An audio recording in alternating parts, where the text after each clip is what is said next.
অতিরিক্ত সচিব থেকে নিচের দিকের কর্মকর্তারা রোববার গাড়ি ছেড়ে পরিচয়পত্র দেখিয়ে সচিবালয়ে প্রবেশ করেন। ক্ষতিগ্রস্ত দপ্তরগুলো বাদে বাকি সব মন্ত্রণালয় এবং বিভাগে এদিন সকাল থেকে নিয়মমাফিক কার্যক্রম শুরু হয়। তবে সচিবালয়ে প্রবেশের ক্ষেত্রে ছিল বিধিনিষেধ। দেশের প্রশাসনের কেন্দ্রস্থল সচিবালয়ে ভয়াবহ অগ্নিকাণ্ডের পর প্রথম কর্মদিবসে দর্শনার্থী কিংবা সাংবাদিকদের প্রবেশের অনুমতি ছিল না। তাই নিয়মিত দায়িত্ব পালন করতে সচিবালয়ে এসে বিপাকে পড়েন গণমাধ্যম কর্মীরা। সকাল থেকেই ফটকের বাইরে অবস্থান করেন তারা। দুপুরে সচিবালয়ে কাজ করা সাংবাদিকদের সংগঠন বিএসআরএফের নেতৃত্বে ২১ সদস্যের প্রতিনিধি দল সচিবালয়ে প্রবেশ করেন। স্বরাষ্ট্র উপদেষ্টার সঙ্গে বৈঠকে সিদ্ধান্ত হয় সোমবার থেকে ১৫ দিনের জন্য অস্থায়ী প্রবেশ পাস নিয়ে সংবাদ সংগ্রহ করতে পারবেন গণমাধ্যম কর্মীরা।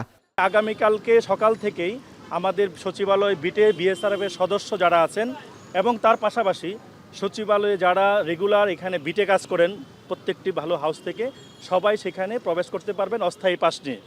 আগুনের ঘটনা তদন্ত ও নিরাপত্তার স্বার্থে সচিবালয়ে প্রবেশ নিয়ন্ত্রণের কথা তুলে ধরেন তথ্য ও সম্প্রচার উপদেষ্টা নাহিদ ইসলাম।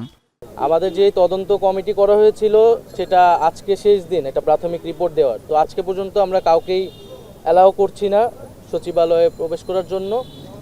আর এই জন্য আজকে আপনারা প্রবেশ করতে পারছেন না। আরেকটি বিষয় হচ্ছে যে সচিবালয়ের নিরাপত্তা বিঘ্নিত হয়েছে এর আগে বিভিন্ন সময়ে, তো দীর্ঘমেয়াদী সামনের দিনগুলোতেও জন্য আমরা ভাবছি।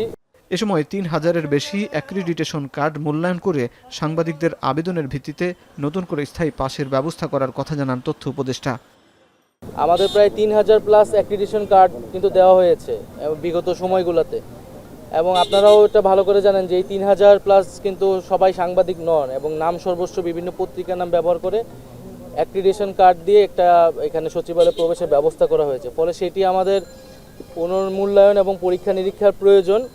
তো সেই জন্য আমাদের কিছুটা সময় লাগবে। আমরা একটা নির্দিষ্ট সময়ের মধ্যে সাংবাদিকদের আবেদনের ভিত্তিতে নীতিমালা অনুযায়ী নতুন করে আবার স্থায়ী পাসের ব্যবস্থাটি করব, এবং সেই সময় পর্যন্ত একটা সীমিত সংখ্যা একটা অস্থায়ী পাস আগামীকাল থেকে দেওয়া হবে। সচিবালয়ের অগ্নিকাণ্ডে উদ্বেগ প্রকাশ করে উপদেষ্টা নাহিদ ইসলাম জনগণকে শান্ত থাকার আহ্বান জানান। সচিবালয়ে এইভাবে আগুন লাগাটা এইটা একটা আমরা ভাবছি পরিকল্পনা হতে পারে, স্যাবোটেজও হতে পারে। যদি সেরকমটা না হয় তাহলে এই ধরনের দুর্ঘটনা সচিবালয়ের মতো ঘটে সেটাও আমাদের ভাববার বিষয়। সেটার জন্য দীর্ঘমেয়াদী সংস্কার প্রয়োজন।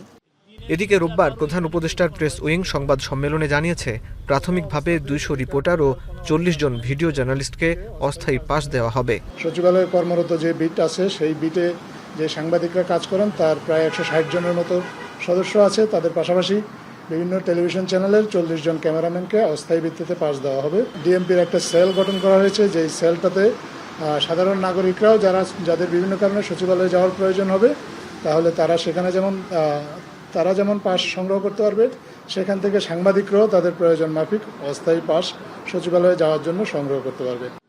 সঠিক তদন্তের স্বার্থে প্রয়োজনে সচিবালয়ে আগুনের আলামত বিদেশে পাঠানো হবে বলে জানায় প্রেস উইং।